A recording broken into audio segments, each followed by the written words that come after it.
Hoje é a lição 11, dia 11 de dezembro de 2016. O socorro de Deus para livrar o seu povo. O socorro de Deus para livrar o seu povo.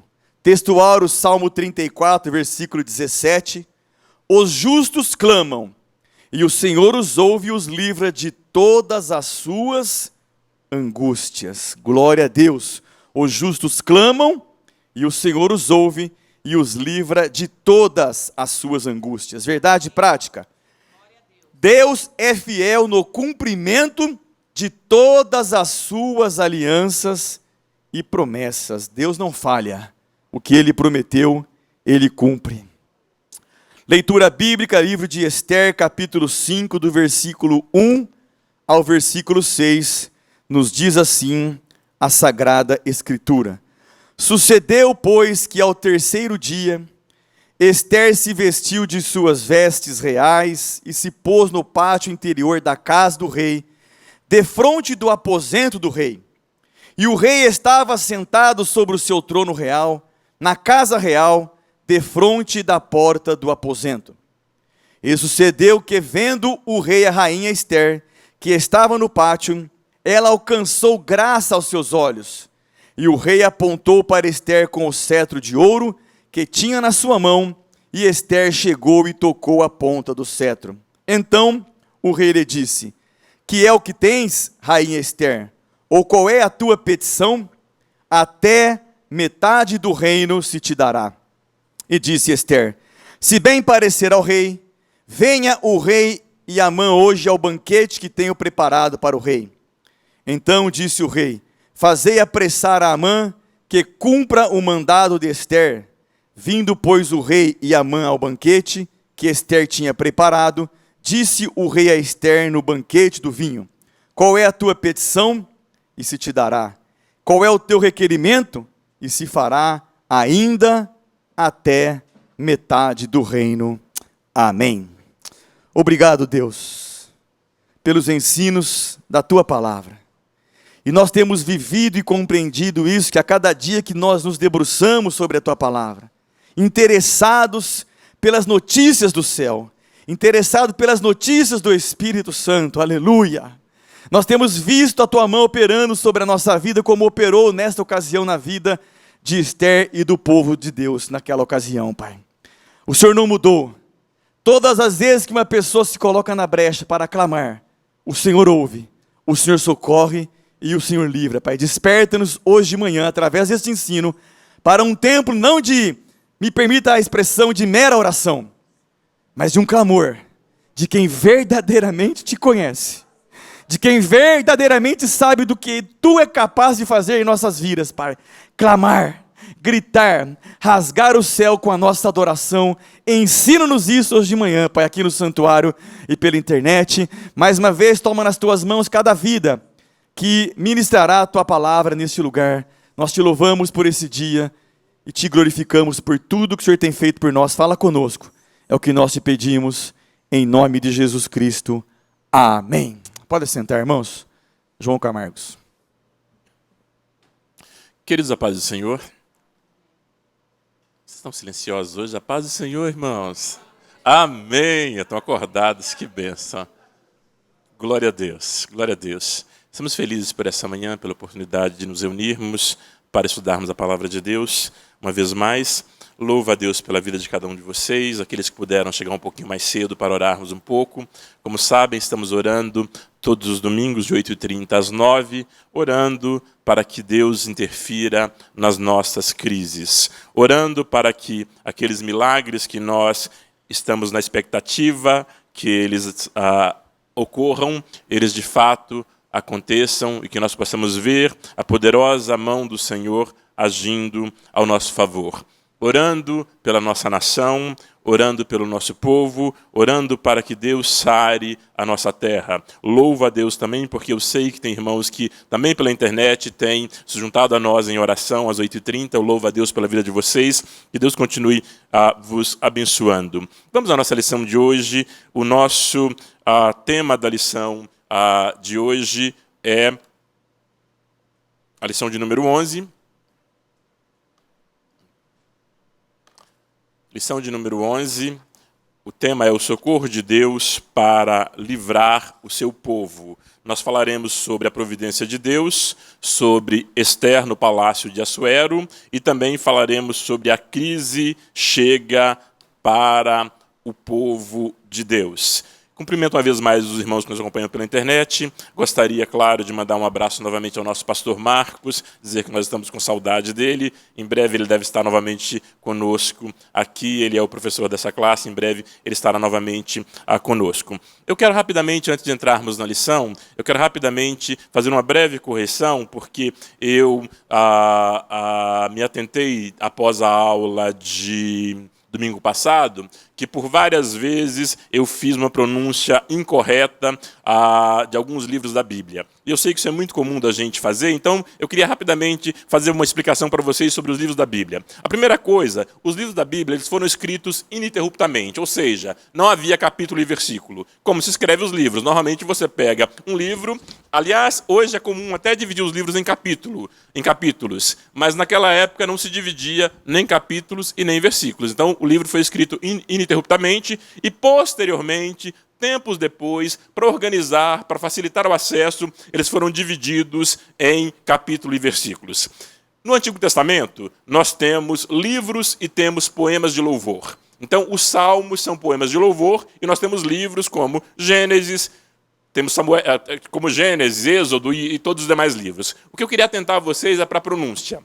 Então, quando nós falamos de Gênesis, Gênesis é o livro de Gênesis. Quando nós falamos do primeiro livro de Samuel, a pronúncia correta é primeiro livro de Samuel. O que acontece muito comum, eu acabei cometendo esse erro aqui algumas vezes no domingo passado, às vezes falava certo, às vezes falava errado. Nós estamos tão acostumados a referir as cartas do Novo Testamento, que lá a gente fala primeira carta aos Coríntios, ou segunda carta aos Coríntios, que por vezes, em vez de falar primeiro livro de Reis, ou primeiro livro de Crônicas, ou segundo livro de Crônicas, eu falei segunda Crônicas. Não é segunda Crônicas, é errado. Então, se nós estivermos falando de livros do Antigo Testamento, sempre vamos usar o masculino. Então, se você tiver um livro no Antigo Testamento que tem continuação, como Samuel, Crônicas, Reis, você deve falar primeiro livro de Samuel, ou segundo livro de Samuel, ou primeiro Samuel, ou primeiro de Samuel, que é o primeiro livro que Samuel escreveu, ou primeiro de Reis, ou primeiro de Crônicas. Tudo bem? E se for Salmos? Salmos não tem capítulo nem versículo. Salmo é poema. Poema tem número e verso. Salmo 91, Salmo de número 91, verso 1. Livros têm capítulos e versículos. Salmo é poema. Salmo tem verso, tem número e verso. Então, quando for Salmo, nós diremos Salmo 23, verso 1. Salmo 22, verso 3. Nunca diremos mais Salmo 91, Salmo capítulo 91, versículo 1, porque Salmo é poema, Salmo tem verso, não tem versículo, e tem número, não tem capítulo. No Novo Testamento, já no Novo Testamento, como eu estava dizendo, nós temos lá no Novo Testamento, nós temos livros também. Então, Mateus, você pode dizer livro de Mateus, ou pode dizer Evangelho segundo escreveu Mateus, Evangelho segundo escreveu Lucas, ou livro de Lucas, ou João. Então você pode fazer uma referência breve diretamente ao livro. Agora também tem cartas. Então tem cartas que recebem o nome do destinatário. Então, quando Paulo escreve aos Romanos, é a carta de Paulo aos Romanos. Quando Paulo escreve a Tessalonicenses, é a carta de Paulo aos Tessalonicenses. Quando Paulo escreve a Timóteo, é a carta de Paulo a Timóteo. E qual a pronúncia correta? Se é a primeira carta aos Tessalonicenses, então é primeira aos Tessalonicenses, porque é uma carta que recebe o nome do destinatário. Então é primeira aos Tessalonicenses. Por que eu estou dizendo isso? Porque também tem cartas que recebem o nome do remetente. Se você pegar, por exemplo, a carta de Tiago, Tiago escreve uma carta às igrejas, mas essa recebe o nome dele. Então é a carta de Tiago. Não é o livro de Tiago, é a carta de Tiago. É a carta de Tiago porque recebe o nome do remetente. Como também tem as cartas de Pedro, ou as cartas de João, ou a carta de Judas, que são cartas que recebem o nome do remetente. Então, quando é primeira carta de Pedro, nós podemos dizer primeira carta de Pedro ou primeira de Pedro. Olha a diferença. Quando é primeira carta de Paulo aos Coríntios, é primeira aos Coríntios. Quando é a primeira carta de Pedro, é a primeira de Pedro. Tudo bem? Só queria fazer isso, me desculpar com vocês, porque como professor da escola dominical, é o mínimo que eu devo saber. E como eu devo saber, eu resolvi também compartilhar com vocês. E gostaria de dizer para vocês que lecionar para vocês tem sido um desafio gostoso, porque isso me obriga a estar sempre melhorando. Eu louvo a Deus pela oportunidade também de aprender. O que eu mais gosto em lecionar não é esse tempo de vir aqui falar com vocês. Eu venho aqui e falo com vocês por uma hora e meia. Vocês não sabem quantas horas eu invisto aprendendo. Eu louvo a Deus por isso. Eu louvo a Deus por isso. Porque, assim, aprender é algo que me traz muita satisfação. Então, melhor do que estar aqui uma hora e meia falando com vocês é gastar tantas outras horas lendo, ouvindo, aprendendo e descobrindo que tem muita coisa ainda que eu não sei e preciso aprender. Glória a Deus por essas oportunidades. Então, vamos lá. Hoje, o socorro de Deus para livrar o seu povo, lição de número 11.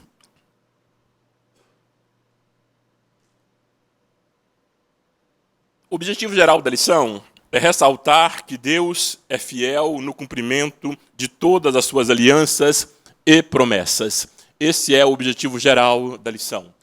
Nós vamos estudar esse objetivo através de 3 objetivos específicos. O primeiro é apontar a providência de Deus na história.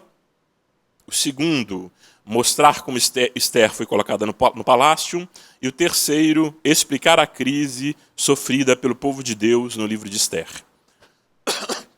Eu sugiro que vocês vão orando aí, que eu estou com uma tossinha que me incomoda e eu não posso tossir mais do que falar hoje, né? Eu preciso falar mais do que tossir. Então, orem para que Deus realmente dê um jeitinho nessa minha tosse, pelo menos na próxima hora. O texto áureo da nossa lição diz que os justos clamam ao Senhor, os justos clamam, e o Senhor os ouve, e os livra de todas as suas angústias. Os justos clamam, e o Senhor os ouve, e os livra de todas as suas angústias. Eu creio no poder da oração. Eu creio que quando nós oramos, que Deus, Ele atende a nossa oração.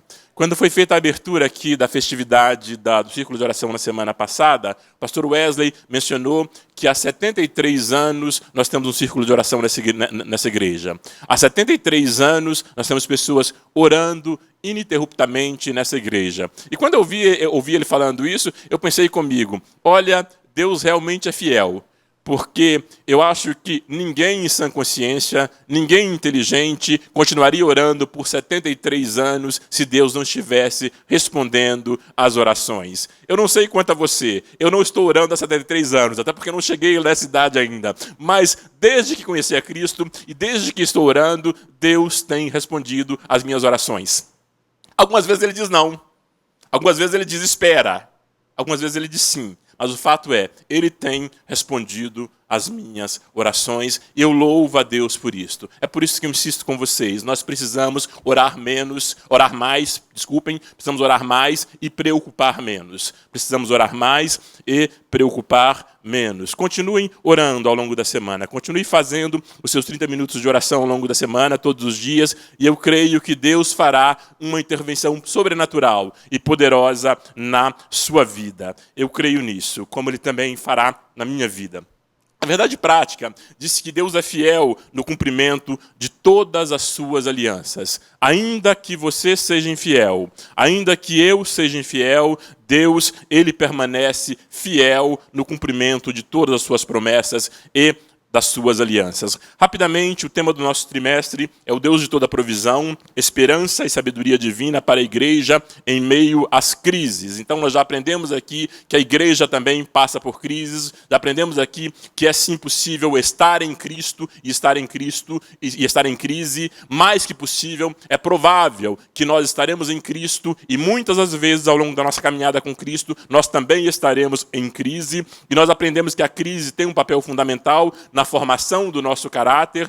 A crise tem um papel fundamental em nos aproximar de Deus e, obviamente, nos fazer andar de forma que Deus seja louvado nas nossas vidas. Aprendemos que crise é dificuldade, apuro, crise é desordem, é conflito, é tensão, é tribulação, é carência e é decadência. Aprendemos que as crises podem ser as mais diversas, existencial, de identidade, moral, de liderança, política, financeira, religiosa, familiar, etc. Para qualquer que for a crise, Deus tem a provisão. E o melhor de tudo é que a provisão ela já foi feita. Muito antes de passarmos por uma crise, Deus já sabia que nós passaríamos por ela e Deus já tem provisão para todas as nossas necessidades. Deus já tem provisão para todas as nossas crises. Glória a Deus por isso. A palavra-chave da nossa lição de hoje é propósito. Propósito como desígnio de vida. A pergunta é: por que você existe? O que você tem nas suas mãos? Quais habilidades? Qual a sua área de influência? O que você faz, ou qual a sua renda, né? Qual a sua identidade? Como é que você usa o que você tem? E nós vamos ver hoje, nessa lição, que Deus, Ele obviamente usa de forma poderosa e dirige aquelas pessoas que entendem qual o propósito delas aqui na Terra. Nós vamos ver que Esther entendeu qual era o propósito dela. Esther entendeu porque ela foi colocada como rainha lá no grande império da Pérsia. Mardoqueu entendia qual era o propósito dele. Mardoqueu vivia de acordo com o propósito dele. E nós também temos que nos perguntar: qual é o nosso propósito? Por que eu estou aqui mesmo? O que eu faço? O que eu tenho? Quais habilidades que eu tenho? Quais capacidades Deus colocou em mim para a realização desse propósito? E como que eu uso esses bens? Como que eu uso essa capacidade? Como que eu uso esses talentos? Como que eu uso a minha influência para, então, cumprir o propósito que Deus colocou na minha vida? Ah, João, eu sou somente uma empregada doméstica. Lá na casa de Naamã tinha uma empregada doméstica que entendia o seu propósito e usou da sua influência para dizer para a mulher de Naamã: olha, lá em Israel tem um profeta, e se o teu marido conhecesse esse profeta do Deus de Israel. Então, não importa qual a sua posição social, não importa que trabalho você faz, não importa quão rico ou quão pobre você é, de fato, Deus tem um propósito para a sua vida e você precisa procurar entender qual é o propósito de Deus para a sua vida. Rapidamente, eu tenho hoje um vídeo para vermos exatamente sobre vida com propósito. Eu peço ao Pedrinho que coloque para a gente, por favor. É um vídeo rápido, como sempre. Eu acho que vale a pena vocês atentarem para ele e certamente será edificante também, como foi para mim.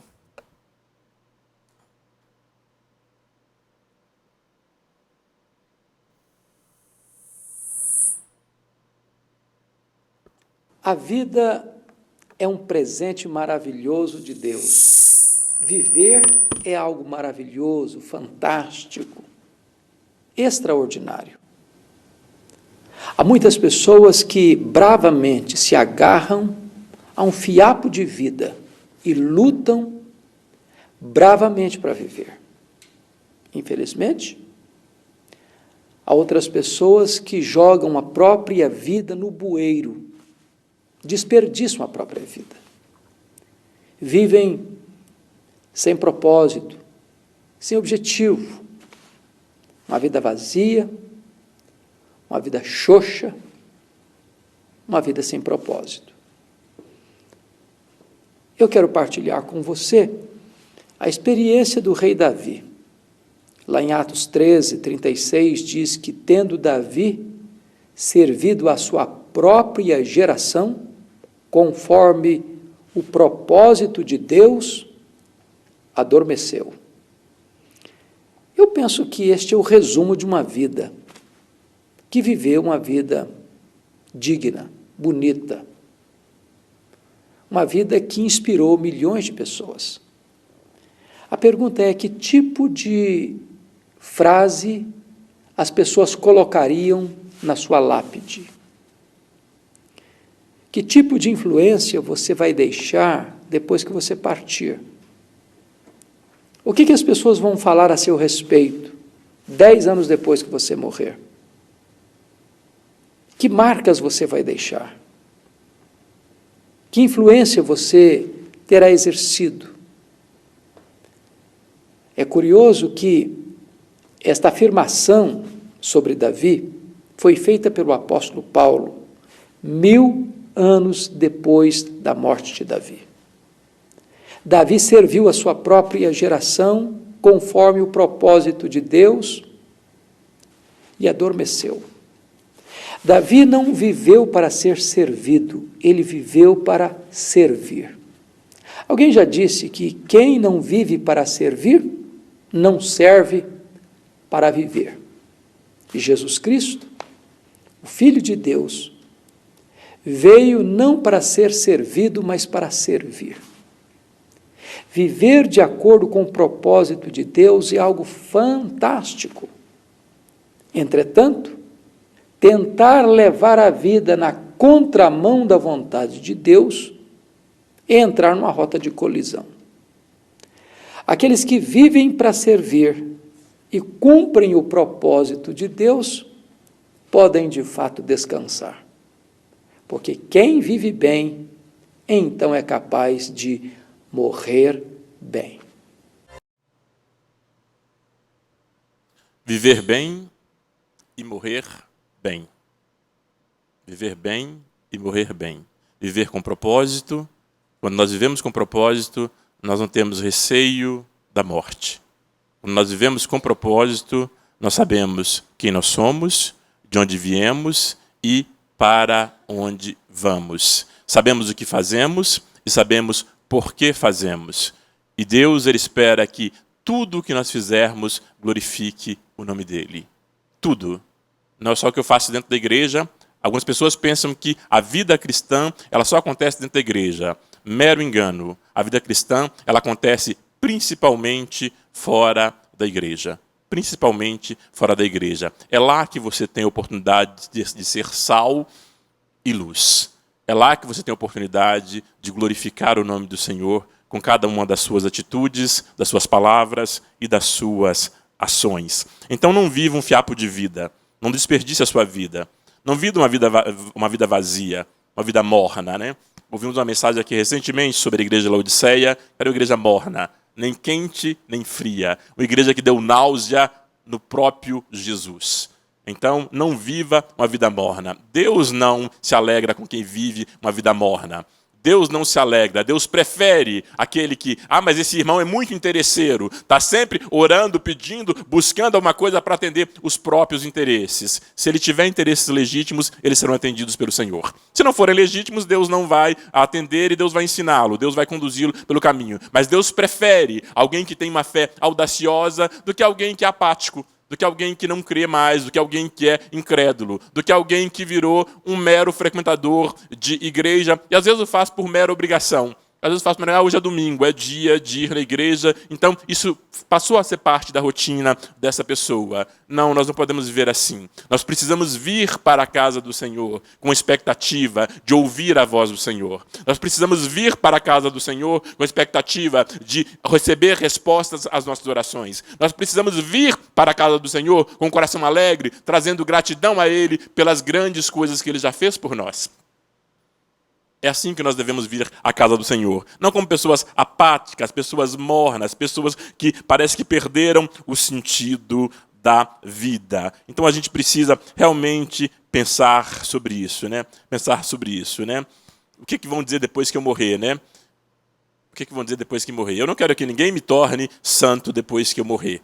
Não quero. Como ele era bonzinho. Eu sou bonzinho nada, vocês não me conhecem. Dizer que eu sou bonzinho, não me conhecem. Mas eu espero que alguém tenha uma referência que glorifique o nome do Senhor. Eu espero que, de fato, alguém tenha uma referência sincera, verdadeira, que glorifique o nome do Senhor para dizer ao meu respeito no dia do meu funeral. E vai demorar, eu vou morrer aos 120. Então vocês podem, talvez eu enterre vocês primeiro, né? Que pena isso, né? Mas tomara que outras pessoas, que influenciem outras pessoas para que elas estejam lá. É por isso que eu insisto com os jovens, né? Preciso influenciar os jovens para que eles, então, façam o meu funeral e tenham essa referência que glorifique o nome do Senhor. Ô Pedrinho, deixa eu ver se mudo aqui o próximo slide, onde nós temos o mapa do Império da Pérsia. Vamos então à nossa lição. A gente vai rapidamente dar uma olhadinha nesse mapa do Império Persa. Toda essa área verde que vocês estão vendo nesse mapa, desde a Índia até a África. Então, Índia passa ali pelo Oriente Médio, onde é atualmente o Irã, e até onde é o Egito, lá na África. Toda essa área foi uma área dominada pelo Império da Pérsia. O O Império da Pérsia ele tem uma história interessante. Se você ler a Bíblia com atenção, você vai ver que a Bíblia também é um livro histórico. Então, na Bíblia, nós temos impérios como o Império da Síria. A Síria, a capital é Nínive. Vocês certamente conhecem a história de Jonas profetizando lá em Nínive. E ele nem queria ir profetizar em Nínive, porque eles eram um império extremamente poderoso, mas extremamente violentos. E eles matavam realmente de forma muito cruel. Matavam seus profetas de forma muito cruel. Por isso, Jonas não queria profetizar lá em Assíria, não pelo medo de morrer, mas porque, no entendimento de Jonas, aquele povo era tão cruel que não merecia ser perdoado, e ele sabia que se ele profetizasse, aquele povo poderia se arrepender e que Deus teria misericórdia deles. Mas então vocês ouviram falar do Império da Síria? Certamente ouviram falar também do Império da Babilônia, que está indicado também ali no nosso mapa. Se vocês verificarem, tem a Síria, logo abaixo tem Babilônia também. Babilônia é para onde Daniel e aqueles outros judeus foram levados como escravos. Mas a Síria, por um tempo, foi um grande império. E a Síria, quando foi um grande império, a Síria dominava, inclusive, a Pérsia. A Pérsia, então, foi escravizada pela Síria por muito tempo. Mas depois a Pérsia ficou tão poderosa que a Pérsia se rebelou contra a Síria, dominou a Síria, depois dominou a Babilônia e, por fim, eles formaram um dos maiores impérios de todo o tempo. É nesse cenário que nós vamos encontrar agora Esther, que é a personagem da nossa história hoje, Mardoqueu, Amã e rei Assuero, que são personagens da nossa história hoje. Era um império extremamente rico, eles tinham um território extremamente extenso. Ciro, que foi um dos imperadores, ele era extremamente inteligente, então, em vez de fazer o que fazia normalmente os imperadores, que era, vai lá, conquista uma terra, mata todo mundo, espalha esse povo pelo mundo e acaba com eles. O Ciro não fazia isso. Ciro ia lá, conquistava, obviamente, normalmente matava e depunha o rei daquela terra, mas ele mantinha o povo, colocava governadores da confiança dele para dirigir o povo, não influenciava na cultura e na religião daquele povo. Vocês podem fazer o que vocês quiserem em termos de religião, de cultura, é problema de vocês, mas eu quero que vocês me paguem impostos. E ele estabeleceu uma moeda única. Uma moeda única em todo o império, tinha mais de 127 províncias, significa mais de 127 povos que eram governados pelo imperador da Síria, e ele estabeleceu um governo de forma administrativa, de forma com controles financeiros, com auditorias que ele mandava os seus auditores fazer em cada província para assegurar que não estavam desviando o dinheiro que deveria ir para o império. E uma dificuldade que eles tinham era a comunicação, porque naquela época, obviamente, tudo era feito por carta, e, obviamente, os mensageiros iam levar as cartas. E o território era muito extenso. Então, com as estradas que eles tinham, dependendo, por exemplo, de onde ele mandasse a carta, levava até 40 dias para chegar. Então, o que ele fez? Ele construiu boas estradas. Ele construiu uma tal estrada real que ela tinha 2.000 metros, 2.000 quilômetros de extensão. Imagina vocês, ele construiu 2.000 quilômetros de extensão de estrada. Para quê? Para facilitar a comunicação que era feita por cartas. E como que era feita essa comunicação? O correio, eles tinham também um sistema de correio avançadíssimo, obviamente nessa época usava cavalos, então o cara do correio, ele era um cavaleiro excepcional, então ele montava um cavalo, viajava em alta velocidade desse cavalo até um outro posto do correio, onde outro funcionário do correio ia pegar aquela carta com o cavalo descansado e viajar de novo mais tantos quilômetros até que eles vencessem os 2.000 quilômetros para chegar lá no extremo do império e levar a mensagem. Assim, uma viagem que era para ser feita em 40 dias, eles conseguiram reduzir ela para 10 horas. Em 10 horas, deixa eu ver se faz sentido, 10 horas, 2.000 quilômetros, 200 quilômetros por hora de cavalo, não dá. Então, não, em 10 dias. Então, uma mensagem que levava 40 dias para chegar, ele agora reduziu o tempo para 10 dias, o que já era excepcional. É diferente de hoje, gente. Hoje você coloca uma mensagem no SMS ou no Zap, em alguns segundos, ela chega lá. E se demorar, se ela não chegar, você liga para a pessoa e fala assim, você não viu ainda a minha mensagem? Eu não consigo entender, gente, o estresse dessa geração com uma mensagem que não chega em 3 segundos. Eu não consigo entender o estresse dessa geração que enquanto eu estou numa reunião e o meu celular está desligado, eu não atendo a reunião, aliás, ele fica não desligado, mas ele fica sem volume, né, sem som, sem toque, e aí eu não atendo a ligação, depois, meia hora depois, eu retorno à ligação e a pessoa pergunta, você não viu a minha ligação? Eu vi a sua ligação. É que eu tenho foco, eu tenho prioridades. Agora eu estou numa reunião, me dedicando a um grupo de pessoas. Morreu alguém na última meia hora? E se morreu, o que eu posso fazer mesmo? Se eu vou orar para ela ressuscitar meia hora depois, é melhor ainda, porque morreu mesmo, já confirmou, não tem dúvida. Se não é para orar para ressuscitar, meia hora depois não vai fazer diferença. Que horas vai ser o velório? Quando vai ser o enterro? Então, assim, é uma coisa assim, fora de sentido esse estresse, porque mandou uma mensagem, porque fez uma ligação e meia hora a pessoa não atendeu. Pessoal, eu sou do tempo que eu morava num lugar que tinha uma única família, que o pai era militar, tinha uma condição um pouquinho melhor e tinha um telefone. Aí ele recebia as ligações do bairro inteiro, né? E aí eles tinham que avisar na casa, aí depois você tinha que procurar um telefone público e retornar. Era assim. Demorava, às vezes, horas ou dias para você retornar uma ligação. Então, quem me conhece sabe, eu não tenho o mínimo estresse com o telefone. Sabe por quê? Porque é possível viver sem ele. Muitas gerações viveram sem o telefone. E confesso para vocês, algumas delas viveram melhor que nós. Hoje, nós somos escravos do telefone celular.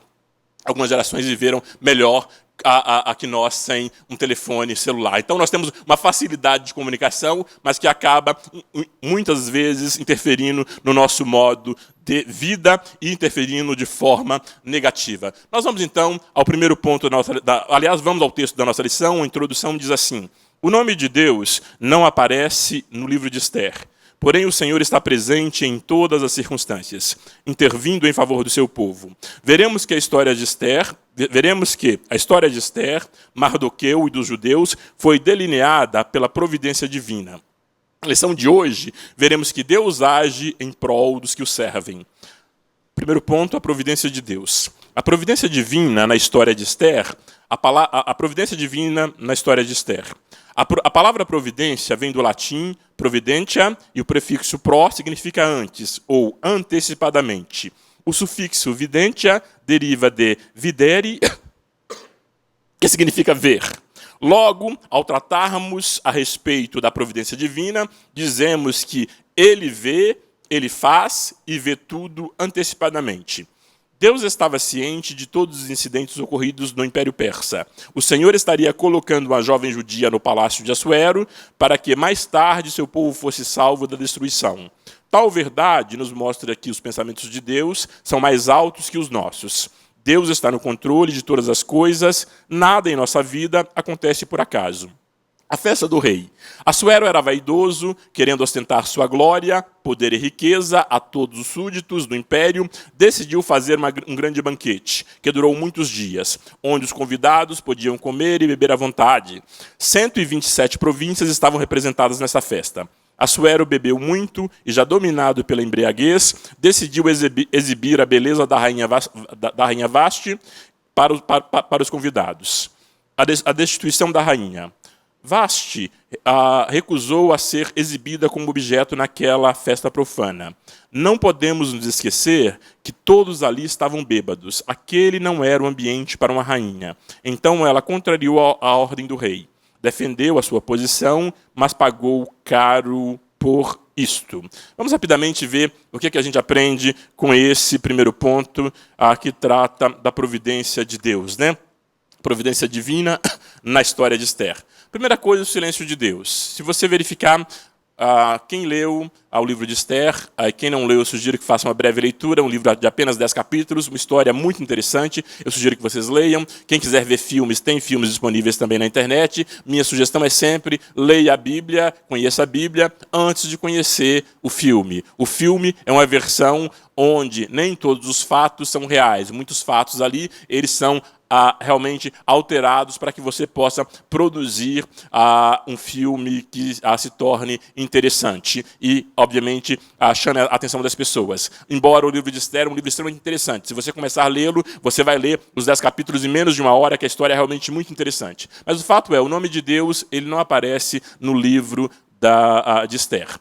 O fato do nome de Deus não aparecer no livro de Esther não significa que Deus não estivesse sabendo de tudo o que se passava no Império Persa. Não significa que Deus não estivesse agindo, não significa que Deus não estivesse trabalhando pelo seu povo. Na verdade, você vai perceber que nesse livro, onde Deus não fala, onde não tem nenhum profeta profetizando, onde o nome de Deus não é mencionado, Deus trabalha de forma gloriosa para o seu povo. Então, Deus também trabalha quando nos parece que Ele está em silêncio. Não desanime, não desanime, não desista, persista nas suas orações, persista no seu clamor, embora você possa não estar sentindo nada, eu já disse que não é para sentir mesmo, embora você possa estar às vezes dizendo, Deus não está falando comigo, Deus está em silêncio, continue buscando. Deus trabalha naquilo que nos parece ser o silêncio de Deus.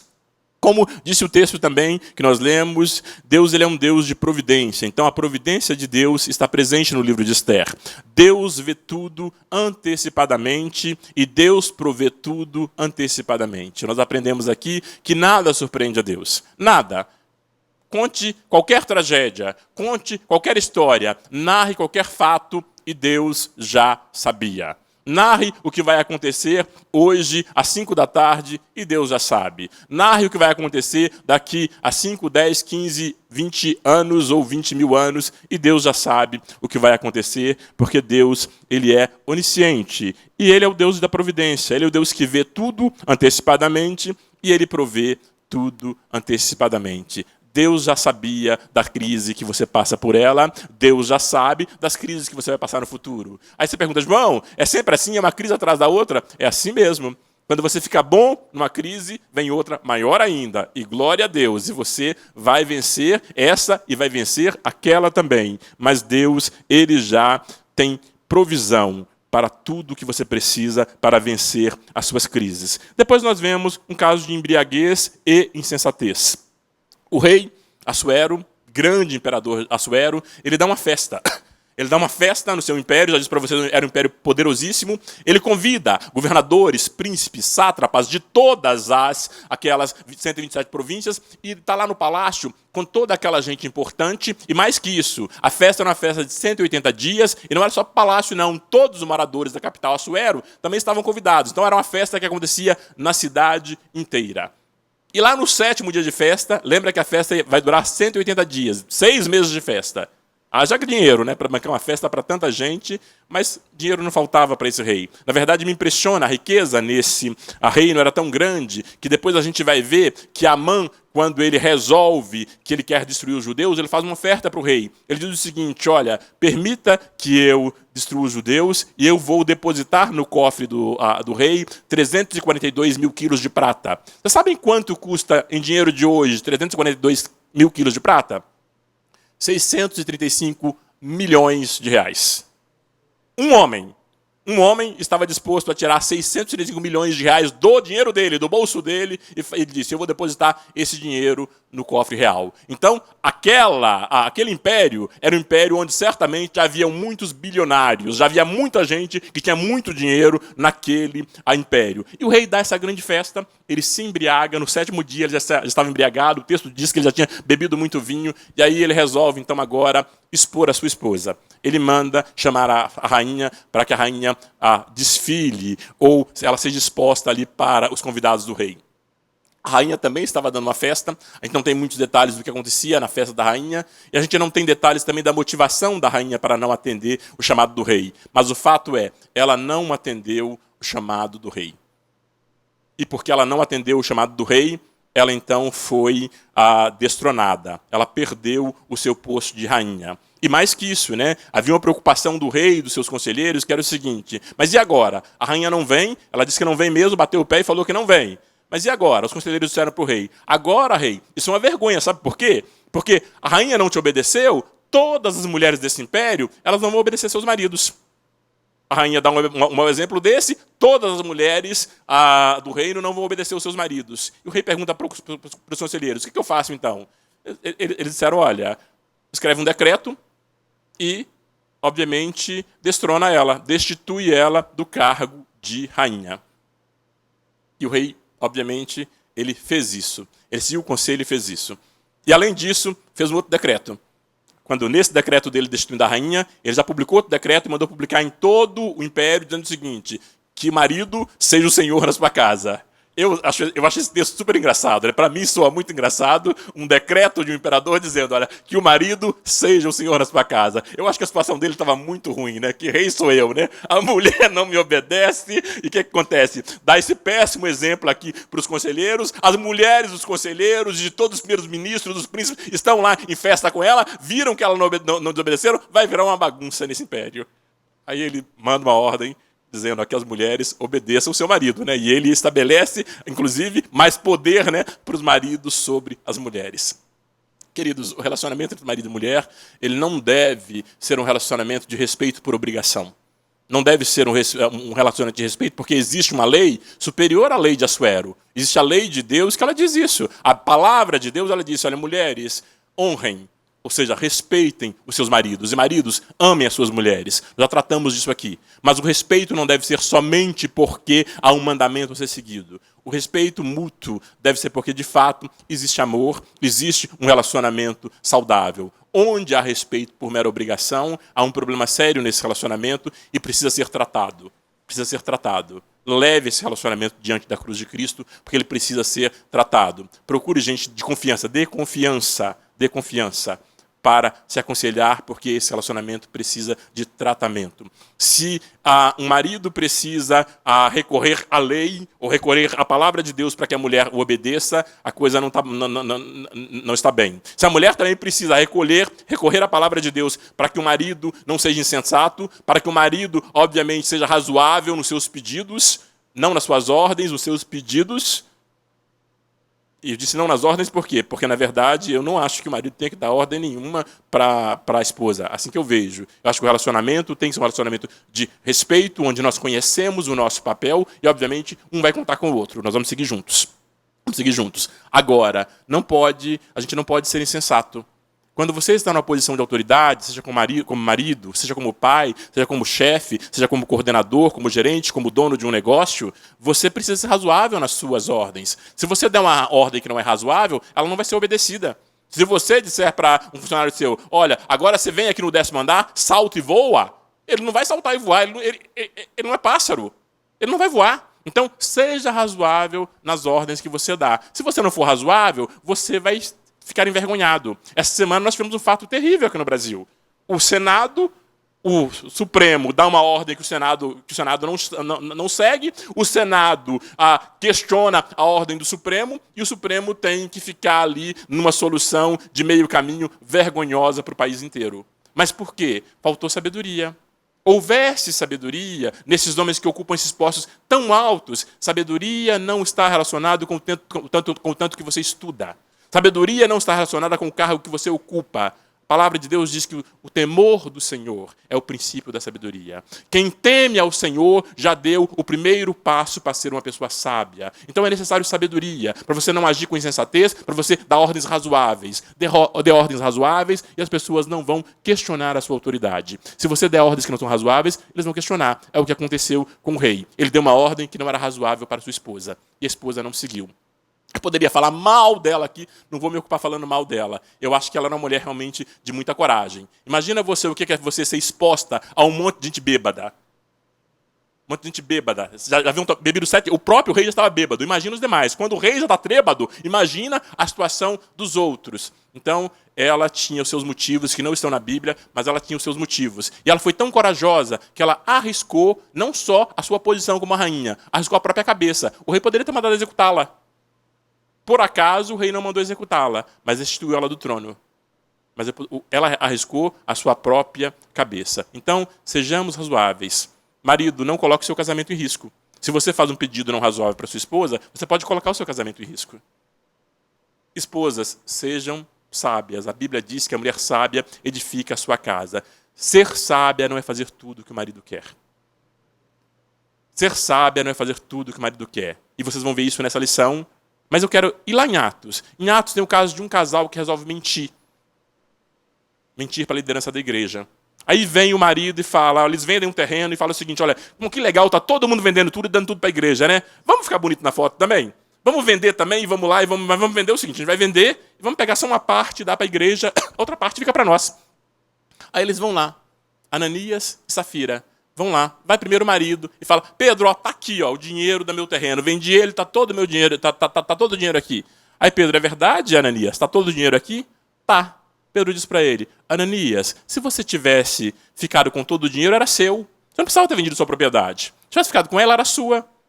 Agora, quando você colocou no seu coração que você vai enganar o Espírito Santo, vendendo por tanto e trazendo tanto, dizendo que deu tudo, isso traz juízo sobre você. E Ananias caiu ali e morreu na hora. Aí vem a mulher de Ananias, Safira. Safira, é verdade mesmo que vocês venderam por tanto? É verdade, Pedro. Ô, Safira, se tivesse vendido e ficado com dinheiro para vocês, era de vocês. A propriedade também era de vocês. Sabe o que acontece, Safira? Os rapazes acabaram de sair com seu marido aqui para levar para o cemitério. E ela também caiu e morreu. Sabe o que precisava, pessoal? De uma mulher sábia. E quando o marido disse, vamos mentir, ela disse assim, não, a gente não mente para Deus. Vamos fazer o errado? Não, a gente não faz a coisa errada. Muitas das vezes, o marido precisa de uma esposa que o freie, que o segure para quê? Para que ele não seja insensato. Um marido precisa de uma mulher que não seja insensata. Há um ditado popular que diz que atrás de um grande homem tem uma grande mulher. Eu discordo disso. Eu acho que ao lado de um grande homem sempre tem uma grande mulher. Uma grande mulher faz toda a diferença. Faz toda a diferença. Uma mulher que você pode viajar, passar meses viajando, e você não preocupa porque tudo vai continuar em ordem, você não preocupa porque você conhece e confia no caráter dela, essa mulher deve ser louvada. Essa mulher deve ser louvada. Eu louvo a Deus pela vida da minha esposa, porque Deus tem me abençoado com uma esposa que eu já passei meses fora de casa viajando. Já estive do outro lado do mundo 40 dias, 1 mês, 2 meses, 3 meses. Já tive trabalhos que me impunham viajar a semana inteira e só estar em casa no final de semana. E tudo continuava em ordem para a honra, para a glória e louvor do nosso Deus. Um homem precisa de uma mulher sensata, de uma mulher que diga não. Agora o homem precisa aprender a ouvir a sua mulher. O grande problema é que muitas vezes nós não ouvimos. E aí eu sou culpado, nesse caso eu sou culpado também. Nós temos a tendência de achar que nós sabemos tudo. Nós temos a tendência de achar que nós somos autoridade em todos os temas. Queridos, nós não somos. Nós não somos. Nós precisamos de nos aconselhar com alguém. A esposa é essa primeira pessoa com quem nós devemos nos aconselhar. Temos a sensibilidade. Se Deus fala com você, ouça a voz de Deus. Ouça a voz de Deus e você será bem-sucedido, a sua casa será abençoada, a sua família será abençoada. Nós precisamos aprender a seguir as orientações da palavra de Deus. E quando Deus nos une com a pessoa, a palavra diz isso. Deus tem propósito nisso. Deus tem propósito nisso. 2 juntos, o trabalho, a Bíblia diz que o trabalho de 2, ele rende muito mais do que o trabalho de um só. 2 juntos podem, obviamente, colocar para correr muitos inimigos. Então, a harmonia no lar, a união do esposo e da esposa, ela é fundamental. Mas nós precisamos ser razoáveis em tudo que fazemos, razoáveis naquilo que pedimos também para a nossa esposa, para não ficar uma situação como do rei Assuero, que teve que questionar, né? Que rei sou eu? Nem a mulher me obedece. Infelizmente, foi essa a situação que ele ficou. Vamos rapidamente para o segundo ponto da nossa lição. Esther no palácio de Assuero. Eu quero pedir um favor para vocês. Alguém aqui pode fazer a leitura do texto para mim?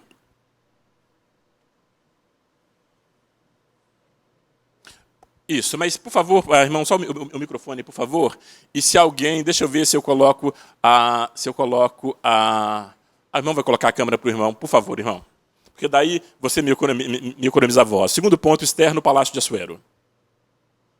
Fica de pé, por favor, irmão.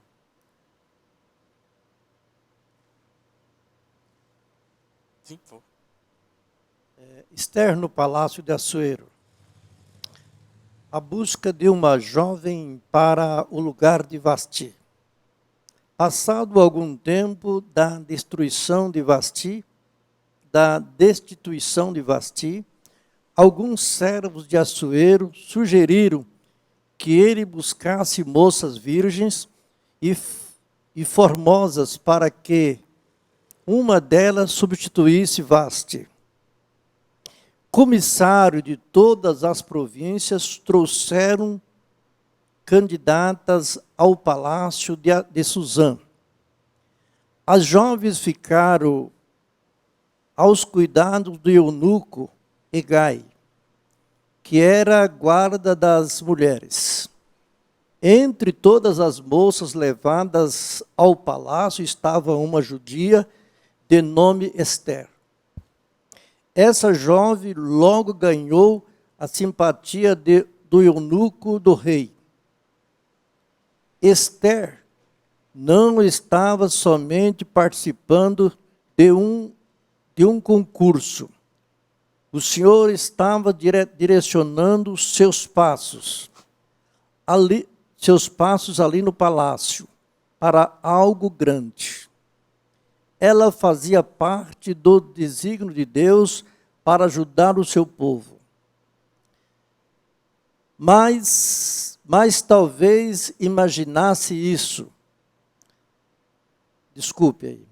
Mas talvez não imaginasse isso. Deus tem um plano em sua vida. Ainda que você não consiga compreendê-lo, ainda que você não consiga compreendê-lo inteiramente, confie no Senhor. Desculpe que teve aí algumas controvérsias aí. Perfeito, pastor, obrigado. Continuando, Mardoqueu e Ester. Ester não chegaria ao palácio sem a ajuda de Mardoqueu, seu primo. Mardoqueu era um homem temente a Deus e estava entre os cativos judeus que serviam aos interesses do rei em Suzã. Mardoqueu era um homem de fé e de profunda piedade espiritual. Ele não havia perdido o sonho de libertação do seu povo e sabia que isso não aconteceria sem uma interferência de Deus. Era um homem que não recuava em seus propósitos, ainda que isso lhe custasse a vida. Mardoqueu deu uma excelente educação a Ester, cujos valores morais e espirituais serviram para torná-la um instrumento de Deus na salvação dos judeus. Ester é escolhida para o lugar de Vasti. Chegou a vez de Ester apresentar-se diante do rei. Ela superou todas as moças que até então haviam sido apresentadas, pois achou graça diante do rei. Com certeza, ela era bela, mas foi o Senhor que fez o coração do rei se inclinar para ela. Mardoqueu orientou Ester para que ela não contasse a ninguém que era judia. Vamos lá. O que nós aprendemos, então, com a Ester no palácio de Assuero? Primeira coisa, vocês veem essa flor aí, essa flor é uma flor chamada Radassa. Radassa era o nome hebraico de Ester. Ester era o nome a persa que Radassa recebeu. Radassa era judia, como nós vimos no texto. Ela era a prima de Mardoqueu. Os pais de Ester morreram. Quando os pais de Ester morreram, Mardoqueu então adotou Radassa como a sua filha, e criou-a como sua filha. Nesse momento, eles já estavam, eles tinham sido levados de Judá para a Pérsia, e estavam morando em Suzã, que era a capital da Pérsia, e a Radassa, então, ela é criada por Mardoqueu como se fosse a sua filha. Bom, a rainha foi deposta e, por algum tempo, o rei ficou sem rainha e, obviamente, de tempos em tempos, ele se lembrava da rainha. E os seus conselheiros perceberam isso e pensaram consigo, olha, disseram ao rei, olha, não é bom que o rei realmente fique sem uma rainha, né? E sugeriram para ele, olha, lance um decreto, faça um concurso, determine que todas as moças bonitas do seu império, elas venham para a Suzã, venham para o palácio, elas terão aqui um tratamento de beleza de 1 ano, e depois disso, elas devem se apresentar ao rei, e o rei escolhe a próxima princesa. Então, Radassa, agora Ester na Pérsia, ela participa desse concurso de Miss Universo, né? Por que Miss Universo? Nesse momento, o Império Persa era o centro do mundo, né? Então, naquele universo de 127 províncias, 127 povos governados pelo imperador da Pérsia, eles lançam, então, um concurso ali de Miss Universo, a mais bonita, a mais encantadora, a mais simpática, a mais empática, a de melhor caráter, ela vai se tornar a rainha. Na verdade, além da beleza, a beleza foi o primeiro critério que eles adotaram e por isso trouxeram as moças de toda a Pérsia e elas ficaram ali aquele 1 ano. Entre todas essas moças estava Radassa, entre todas essas moças estava Ester. O nome Radassa, como disse para vocês, é o nome de uma flor do campo, significa flor da serra, na verdade. Radassa, Ester significa estrela.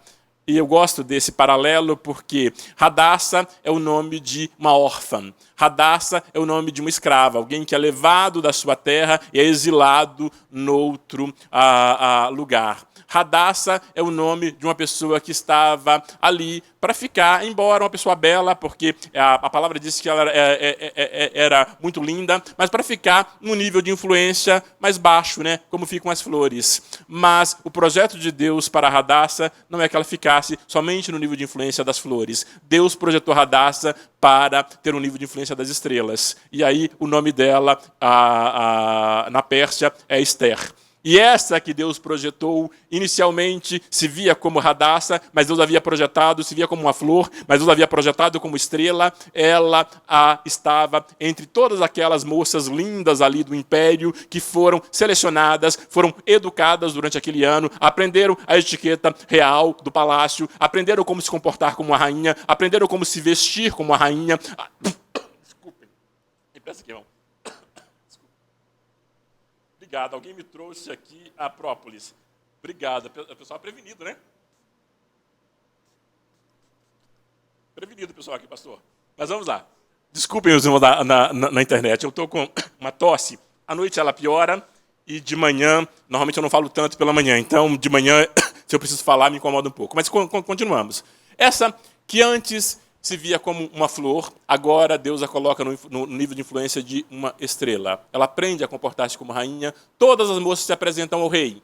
E de todas as moças que se apresentaram ao rei, Esther, o rei achou graça em Esther. O rei gostou da beleza de Esther, mas ele viu algo mais em Esther que talvez ele não conseguisse explicar.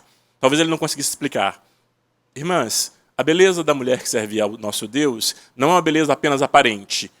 E não é aparente somente porque você se cuida, porque você faz as unhas, penteia o cabelo e blá, blá, blá. Essas coisas que vocês levam 3 horas fazendo, enquanto a gente toma banho, faz barba e está pronto. Mas não é por causa disso. A beleza de vocês, aquela que o mundo não consegue explicar, é aquela beleza de um coração alegre que aformoseia o rosto. É aquela beleza de um coração alegre a despeito das circunstâncias. É aquela beleza de um coração que se alegra no Senhor. Se alegra no Senhor. Então, não permita que as lutas, que as crises, que as dificuldades, que os problemas, que as tragédias, que as calamidades dessa vida tire a beleza do Senhor da sua vida e do seu rosto. A despeito de tudo isso, permaneça bela, permaneça linda, porque a alegria do Senhor no seu coração te torna uma mulher muito linda. Então, seja como Esther, que tinha uma beleza natural, mas ela tinha também uma beleza sobrenatural. Isso encantou o rei e, por isso, o rei a nomeou como rainha. Deixa eu ver se nós vamos ter tempo, rapidamente. Eu não sei o quanto eu listei aqui, né? Como características reais. Às vezes eu tenho coisas demais para falar e o tempo não dá. Bom, vamos lá. A primeira delas, ela era linda. Esse era o primeiro quesito que o rei buscava. A segunda, ela era simpática, era uma mulher agradável, aprazível, atraente e interessante. O texto de Esther, se você ler, ele diz que todas as pessoas, né? Olha o que diz Esther, capítulo... Desculpe, eu não tenho a referência. Deixa eu ler para vocês, depois a gente vê a referência. Esther foi levada ao palácio para apresentar-se ao rei Xerxes no mês de Tebete, o 10º mês do 7º ano do seu reinado. Ele gostou dela mais do que qualquer outra moça. Ela conquistou a simpatia e a admiração dele como nenhuma outra moça havia feito. Ele colocou a coroa na cabeça dela e a fez rainha no lugar de Vasti. Veja que interessante. Ela conquista o rei acha graça nela, agora ela conquistou a simpatia e a admiração do rei.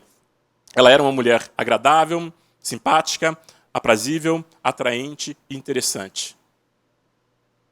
Diferente de muitas pessoas, muitas mulheres da nossa geração, né? Tem mulheres na nossa geração que se orgulham de ser barraqueiras. E se orgulha disso, e publica isso, e fala que é mesmo. Seja uma mulher simpática, seja aprazível, seja atraente, seja interessante. Permita que o Espírito Santo produza esses frutos em você. Permita que o Espírito Santo te torne realmente uma pessoa interessante do ponto de vista da glória de Deus. Agora, Esther também é obediente. Se você ler o livro de Esther, você vai ver várias ocorrências onde ela obedece à orientação do seu tio. O tio dela ele a servia ali no palácio. Inicialmente ele servia no pátio no pátio do palácio, e ele fazia questão de estar sempre por perto para saber o que estava acontecendo com ela. Então, quando ela não era rainha, quando ela era somente Radassa, ela obedecia às orientações do tio. Quando ela foi para o palácio, o tio disse para ela: não conte para ninguém que você é a judia, que você não é a persa por nascimento. Continue usando o seu nome persa, continue sendo chamada de Esther, continue dizendo que você é Esther, e não conte para ninguém qual é a sua nacionalidade, porque isso poderia gerar um problema para ela. O rei poderia não escolher para ser rainha por ela ser de outra nação. E ela obedece. Depois, quando ela vai para o palácio, o rei continua mandando recados para ela, ela continua obedecendo. Desculpe, Mardoqueu continua mandando mensagens, ela continua obedecendo. Depois, quando ela se torna rainha, ela continua sendo orientada pelo seu tio e continua seguindo orientações do seu tio. Então, era uma mulher obediente, a despeito de qual posição ela estivesse ocupando. Então, a obediência, ela também é uma característica real. Ela era melhor. O rei buscava uma mulher melhor do que a rainha anterior. Melhor, a rainha anterior, ela derrapou. Eu não sei se derrapou. Eu acho que ela tinha um caráter muito forte. Eu acho que ela realmente era muito boa, a rainha anterior. A referência que li, obrigado, Pedro, era Esther, capítulo 2, versículos 1 a 4. Eu não tinha anotado a referência, mas o fato é, essa mulher, a Esther, ainda conseguia superar a rainha anterior. Ela era empática, sabia se colocar no lugar dos outros. Ela era corajosa, era abençoada. Provérbios, capítulo 21, versículo 1, diz que para o Senhor, controlar a mente de um rei é tão fácil como dirigir a correnteza de um rio. Para o Senhor, controlar a mente de um rei é tão fácil como dirigir a correnteza de um rio. Me diz uma coisa, você sabe dirigir a correnteza de um rio? Eu não sei. Mas para o Senhor é fácil dirigir a correnteza de um rio. E é fácil também controlar a mente de um rei. E Deus, ele faz com que a mente e o coração do rei se incline para onde ele quiser. E Deus fez isso. E o rei, ele, obviamente, se encantou com Esther e nomeou a Esther como rainha do maior império do mundo. Então vamos agora ao último ponto da nossa lição. Esther no palácio de Assuero. Pastor Flausilino, né? Por favor. Você não quer ler para mim o terceiro ponto? Daí se eu me economiza a voz para eu falar mais uma vez. Tá. Obrigado. Terceiro. Esther, palácio do Paz do Senhor, irmãos. Para o João economizar um pouco a voz, eu vou ler aqui, então, este ponto. Esther no palácio de Assuero. A busca de uma jovem para o lugar de Vasti. Passado algum tempo da destituição de Vasti, alguns servos de Assuero sugeriram que ele buscasse moças virgens e formosas para que uma delas substituísse Vasti.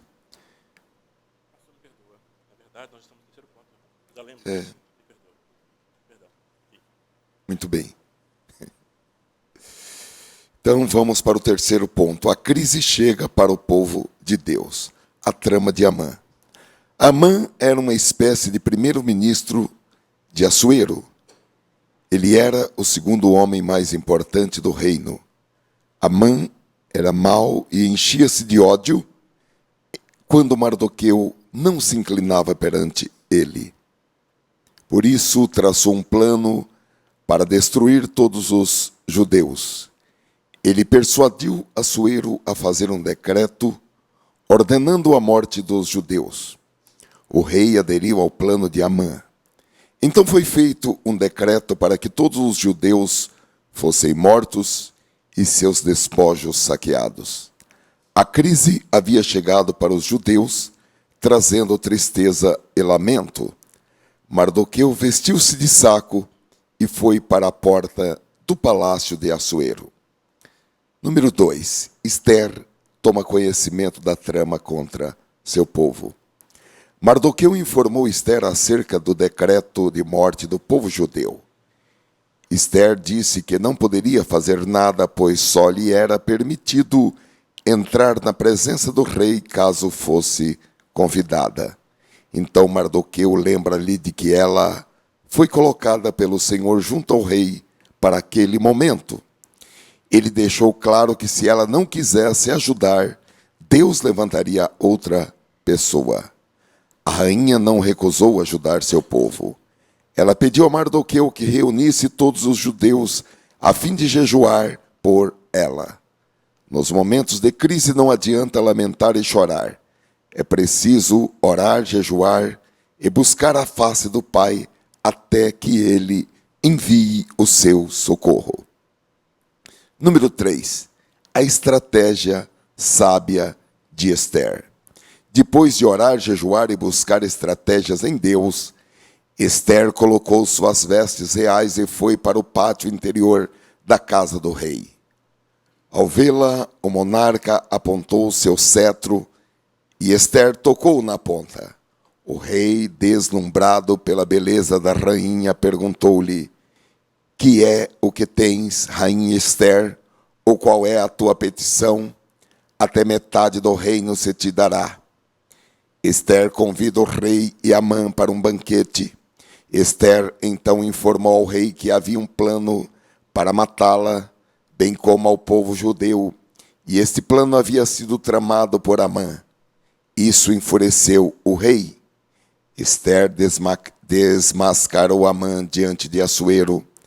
Amã foi morto na forca que tinha preparado para Mardoqueu. O povo judeu foi salvo graças ao livramento divino e à disposição de Esther. Você está disposto a ajudar o país a sair da crise política e econômica em que se encontra? Então ore e jejue em favor do Brasil. Peça a Deus em favor de milhares de desempregados e carentes que estão também em perigo, como o povo judeu. Amém. Obrigado, pastor. Queridos, vamos lá. O que a gente aprende, então, com esse ponto 3? A crise chega ao povo de Deus. A crise também chega para o povo de Deus, né? Já aprendemos isso aqui. E eu acho que a gente não tem mais medo de crise, né? Eu confesso para vocês que eu estou muito mais encorajado a enfrentar as minhas crises. E eu confesso para vocês que antes de fazer um estudo detalhado dessas lições que a gente vem estudando, eu realmente pensava que a gente viveria menos crises. Eu pensava que quando Jesus disse, no mundo tereis aflições, nós teríamos algumas aflições. Mas eu tenho entendido que não serão algumas. Talvez serão mais do que nós gostaríamos, mas Deus tem um propósito em tudo isso. Então vamos lá. A primeira figura que a gente vê aqui, que obviamente traz essa crise, é um homem chamado Amã. Amã, quem era Amã, né? Ele era o primeiro-ministro do rei. 5 anos depois... Obrigado. 5 anos depois que Esther já havia sido nomeada a rainha do Império Persa, aparece então esse homem, ele assume o cargo de primeiro-ministro, era o homem mais importante depois do rei no Império Persa. E esse homem, ele era um homem controlador, era um homem pretensioso, era um homem que gostava de controlar as pessoas e receber honra era o maior objetivo dele. Tanto que ele obrigou, ou pediu que o rei fizesse um decreto para que, quando ele passasse, as pessoas se prostrassem diante dele. Então, onde ele passava, as pessoas se prostravam. Só que tinha Mardoqueu, o judeu, lá na entrada do palácio, ele trabalhava na entrada do palácio, e passava lá todos os dias Amã, e Mardoqueu não se prostrava diante dele. As pessoas insistiam com Mardoqueu, por que você não prostra? Se prostre, é mais fácil. Mardoqueu, não, eu sou judeu, só me prostro diante do Deus verdadeiro, não me prostro diante de homens. E ele fez assim, foi fazendo, e obviamente sempre tem alguém que dá a notícia.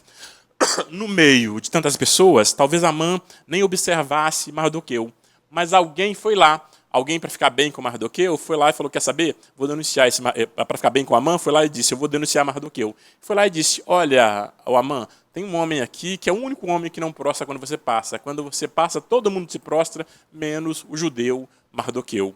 E Amã ficou muito irritado com isso. Ele ficou muito irritado e decidiu que ele iria destruir Mardoqueu. E sabendo que Mardoqueu era judeu, ele decidiu, não vou destruir só Mardoqueu, vou destruir todo o povo judeu. E aí ele, primeiro-ministro do rei, com influência grande sobre o rei, ele foi no rei e disse, rei, tem um povo aqui que não obedece às suas leis. E eu acho que o rei deveria destruir esse povo. Não é bom ter um povo que não obedece às suas leis, porque eles podem se rebelar contra o imperador. O imperador disse, tá bom, se é assim, então faça um decreto para acabar com esse povo. Amã disse, olha, para destruir esse povo, além de destruir o povo, eu vou pagar para o rei, eu vou depositar nos cofres do império aqueles 635 milhões de reais, que eram os 342 mil quilos de prata que eu mencionei. Então Amã era um homem extremamente poderoso, primeiro-ministro do rei.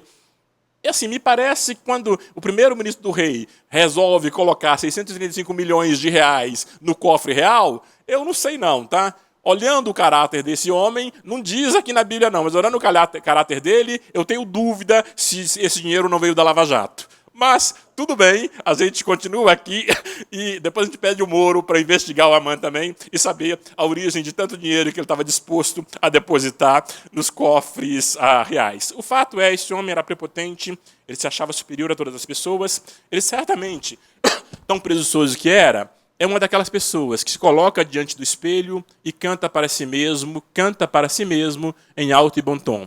Quão grande sou eu, cantarei quão grande sou eu, todos hão de ver, quão grande sou eu. Esse era Amã. Esse cara sou eu, esse era Amã. Agora a minha pergunta é, será que algumas vezes nós nos comportamos como Amã? Será que nós não queremos controlar as pessoas? Será que não nos irritamos quando as pessoas não fazem tudo o que nós queremos? Será que nós também não desprezamos as pessoas? Nós temos que ter, obviamente, a coragem de fazer uma avaliação sincera e levar diante da cruz essa nossa avaliação. Porque muitas vezes o nosso caráter também precisa ser tratado, como precisava ser tratado o caráter de Amã. E Amã, então, faz essa lei e publica essa lei em que, a determinado dia, todos os judeus seriam destruídos. A lei que ele publicou, o decreto que ele fez e assinou com a autoridade do rei, esse decreto permitia que as pessoas destruíssem todos os judeus do império e apegassem todos os seus bens. Esses bens deveriam ser levados ao tesouro real e o imperador pagaria para aquelas pessoas que tivessem destruído os judeus. Era isso que Amã decretou. Quando Mardoqueu soube disso, Mardoqueu ele ficou extremamente entristecido, desesperado, e ele então se vestiu de saco, ele foi lá para o meio da praça lá da capital Suzã, e ele então foi clamar, ele foi orar, ele foi buscar socorro em Deus para si e para todo o seu povo.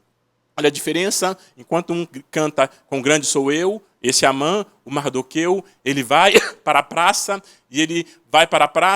e como João Batista, é como se ele dissesse que ele cresça e eu diminua, que ele apareça e eu me constranja diante da sua glória e de todo o seu amor. Ele vai para a praça se humilhar publicamente, porque ele entendia que naquela situação só havia uma possibilidade de socorro, e essa possibilidade de socorro estava em Deus. E Amã, então, ele manda um recado para sua prima, agora sua prima e filha também que ele criou, né, como filha adotiva. Ele manda um recado para ela, dizendo para ela, olha, você tem que fazer alguma coisa. Você tem que ir diante do rei e pedir ao rei que interceda por nós, pelo nosso povo, senão todos nós vamos morrer. E ela manda uma mensagem para ele dizendo, Mardoqueu, eu não posso fazer isso.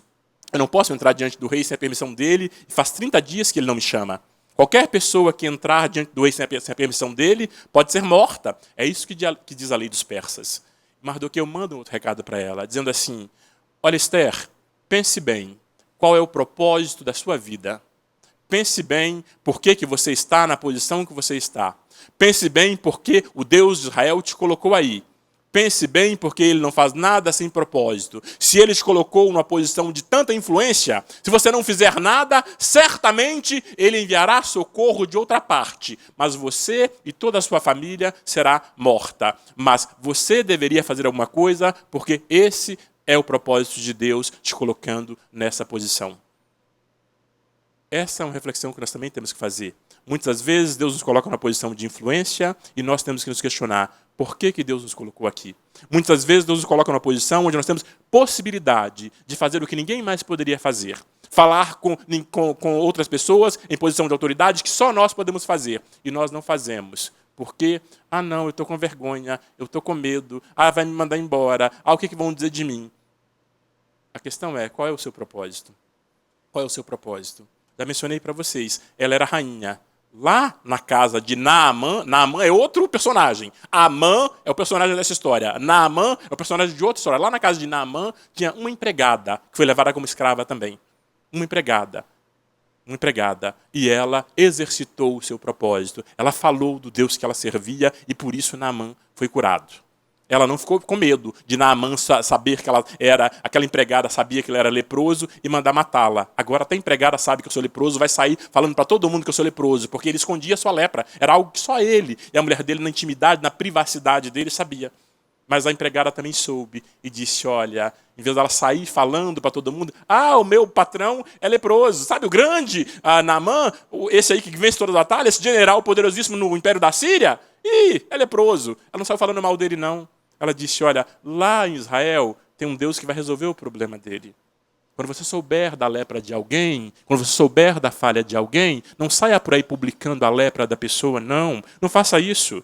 Me irrita todas as vezes que eu converso com alguém que está numa situação ruim e o outro está falando mal dele. Seja misericordioso, poderia ser você no lugar dele ou dela. Em vez de você falar mal dele ou dela, dar publicidade da lepra dele ou dela, ore, indique para essa pessoa que há um Deus em Israel. Há um Deus em Israel que ainda cura os leprosos. Há um Deus em Israel que resolve os piores problemas que nós tivermos. Há um Deus que resolve esses problemas. Então, aprendamos a não publicar a lepra dos outros. Você também tem a sua lepra, eu também tenho a minha lepra, então não vamos falar mal da lepra dos outros. Mas o fato é, esse Amã, então, ele faz isso, e quando a Mardoqueu manda o recado desafiador para a sua sobrinha, ela então entende a mensagem. E ela diz para ele, tá legal, eu vou diante do rei. Ainda que eu tenha que morrer, eu vou morrer. Se esse é o propósito, eu vou lá, sem a permissão dele, sem ser chamada, eu vou diante dele, se eu tiver que morrer, eu vou morrer. Ela foi corajosa, eu vou morrer. Mas tem uma coisa, você, faça o favor, tá? Jejuem por 3 dias, você e todo o povo judeu. Jejuem e orem. Jejuem e orem. Jejum e oração. Vimos domingo passado como que Josafá venceu a batalha, ele e o povo judeu, jejum e oração. Agora, como que Esther, Mardoqueu e todo o povo judeu vence de novo, jejum e oração. Jejum e oração. Eu espero que vocês tenham jejuado pelo menos uma vez essa semana. Eu espero que vocês tenham orado pelo menos uma vez essa semana. Sem jejum e oração, nós não vencemos. Sem jejum e oração, nós nos tornamos uma presa fácil para o inimigo. A receita para vencermos, a receita para atrairmos a presença de Deus e a intervenção sobrenatural de Deus para a nossa vida é jejuar e orar e ler a palavra. Jejum, oração e palavra. Essa é a receita. Então, a Esther aceita o desafio. Ela aceita o desafio e ela também jejuma e ora por 3 dias. E enquanto ela está jejuando e orando, ela então tem uma estratégia que vem da parte de Deus. Ela pensa, eu vou dar um banquete. E ela dá um banquete e ela diz, eu vou preparar um banquete para o rei e vou até ele e vou convidá-lo para esse banquete. E ela vai até o rei. E quando ela vai até o rei, com o risco de ser morta, porque ela não tinha sido chamada, o rei, mais uma vez, ele se encanta por ela. Mais uma vez, ela cai na graça do rei, e o rei aponta para ela o cetro de ouro, significa que ela estava autorizada a falar com o rei. E o rei pergunta para ela, Esther, o que atrás aqui? O que você quer? Você quer metade do reino? Se você quiser até metade do reino, eu dou para você. Que mulher poderosa, hein? Que mulher poderosa. Até metade do reino eu dou para você. Acho engraçado, quando a gente está apaixonado, é novo e tudo mais, a gente promete até a lua para a namorada, né? Mas a gente não é capaz de dar nenhum queijo, que vai dar a lua. Agora, o fato é, o imperador persa, o homem mais poderoso do mundo, ele podia dar metade do reino para ela. Ele disse, peça metade do reino, eu te darei. Ele faria isso. Se ela dissesse, me dê metade do reino, ele daria. Ela disse para ele, olha, rei, se eu achei graça em ti, só quero uma coisa. Eu preparei um jantar e gostaria que você viesse jantar comigo. E traga Amã junto. Aí o rei, obviamente, ordena que Amã vá com ele, e o rei vai para o jantar. O rei vai para o jantar, eles fazem aquele primeiro jantar. No primeiro jantar, o rei pergunta para ela, Esther, eu sei que você deve estar querendo alguma coisa. O que você quer? Me diga. Até metade do reino eu te dou. Mais uma vez oferece a metade do reino para ela. Ela diz, rei, se eu achei graça diante de ti, volte amanhã. Eu quero que a gente tenha um outro jantar amanhã. O jantar não termina hoje, vamos continuar amanhã. E o rei, volte amanhã e traga o Amã de volta. E aí, o rei volta para o seu palácio, o Amã volta para sua casa, feliz da vida, e ele chega em casa todo orgulhoso. Chama a sua mulher, chama os seus amigos e fala, gente, eu sou muito bom mesmo. Eu sou o cara. Olha, a rainha me convidou para jantar junto com o rei. Foi a única pessoa que ela convidou além do rei. Foi eu para jantar hoje. e convidou para amanhã também. Eu sou muito poderoso, você não imagina o quanto eu sou bom. O Amã falando para ela, mas ele disse, tem uma coisa que me entristece. Eu saía do palácio, passei por aquele bendito ou maldito Mardoqueu de novo, e o cara não se ajoelha, não se prostra diante de mim. Aí a mulher dele, olha a falta de sabedoria, olha a tolice, olha a estupidez. A mulher dele fala assim, a mulher dele chamava Zeres, fala para ele, ô Amã, prepara uma forca para ele. Prepara uma forca para ele e enforca esse homem que você resolve o seu problema. Aí você enforca ele amanhã antes do jantar, porque daí você vai feliz da vida para o jantar. E Amã gostou da ideia. A mulher dele falou, os amigos aprovaram a ideia. Esse é o perigo, né, de você estar cercado de gente tola ou de gente estúpida. Um tolo se aconselhando com uma estúpida. Você se aconselha com gente estúpida ou se aconselha com gente sábia? Você se aconselha com ímpio ou se aconselha com gente temente a Deus? Muito cuidado com isso, queridos. Muitas das vezes, nas nossas crises, nos nossos problemas, em vez de buscarmos conselho na palavra de Deus, em vez de buscarmos conselho nos nossos pastores e líderes, nós vamos pedir conselho para alguém que está pior que a gente. Para alguém que está mais aprofundado no lamaçal de pecado do que a gente. Para alguém que vai te dar uma receita que pode parecer boa, mas é uma receita enganosa. Uma receita que é um caminho de morte. Então, tenha cuidado com isso. E muitas vezes você vai se aconselhar com tolos e com estúpidos. E foi isso que fez Amã. E ele gostou da ideia, mandou fazer a forca. Mas o que acontece? No dia seguinte, eles vão de novo para aquele jantar. E lá no jantar, o rei pergunta novamente, Esther, afinal, o que você quer? Metade do reino é teu. O que você quer? Ela disse, rei, se eu posso fazer um pedido, só quero pedir uma coisa, que o rei salve a minha vida e a vida do meu povo da destruição. Aí o rei se enfurece e pergunta, mas como assim? Quem está querendo destruir você e o seu povo? E ela disse, está aqui conosco no jantar, o Amã. O Amã é o autor daquele decreto para matar todos os judeus. Para matar todos os judeus no Império Persa. E o rei se enfurece novamente e fica tão furioso que ele sai da mesa e ele vai para outro ambiente, ele não fica ali naquele ambiente do jantar. E daí Amã fica junto com Esther, e Amã, então, ele vai interceder para Esther, ele tenta falar com Esther para que Esther interceda pela vida dele, porque ele sabia que o rei certamente iria puni-lo e puni-lo com morte, e nisso que ele vai interceder, ele tropeça e cai em cima do sofá, perto da Esther, e o rei entra e vê aquela cena. O rei entra e vê aquela cena, o rei pensa, será que ele está querendo desrespeitar a rainha aqui na minha frente? Aí o rei chama, então, os seus soldados, e quando ele chama os seus soldados, já vem lá, sempre tem um mensageiro de boa notícia, né? Vem um dizendo, olha, rei, se o senhor quer, lá perto da casa de Amã tem uma forca lá de 20 metros. Aí o rei falou, tem? Então, manda enforcar ele lá na forca. Amã enforcado na forca que ele mesmo preparou para Mardoqueu. Olha isto. Se a mulher fosse mais sábia, ela não teria preparado a forca do próprio marido. Se a mulher fosse mais sábia, ela teria há muito tempo aconselhado ele, dê um passo atrás. Esse caminho é um caminho perigoso. Esse caminho é um caminho de morte. Você viver a sua vida pensando em destruir os outros é um caminho de morte para você mesmo. O homem já tinha todo o dinheiro. O homem era bilionário, certamente, para depositar 635 milhões de reais nos cofres do império. Ele tinha muito dinheiro.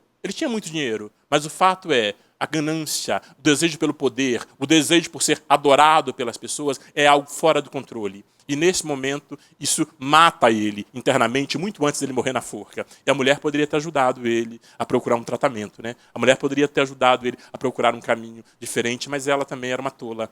Ela também era uma estúpida. Deus nos livre de esposas estúpidas. Deus nos dê esposas sábias. Deus torne as nossas esposas em esposas sábias, porque ninguém merece uma esposa tola, estúpida. Eu não quero para mim. Se vocês querem, Deus abençoe vocês. Eu não quero, não. Eu quero uma mulher sábia do meu lado. É desafiador? É desafiador. Não é fácil. Não.